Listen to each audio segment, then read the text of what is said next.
ময়মনসিংহে শুরু হলো ৮ দিনব্যাপী বিভাগীয় বইমেলা।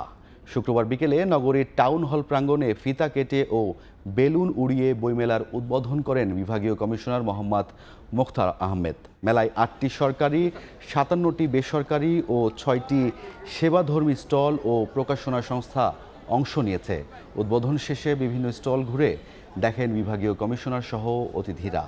২২ নভেম্বর পর্যন্ত প্রতিদিন বিকেলে ৩টা থেকে রাত ৮টা পর্যন্ত ক্রেতা, পাঠক, দর্শনার্থীদের জন্য উন্মুক্ত থাকবে মেলা প্রাঙ্গণ।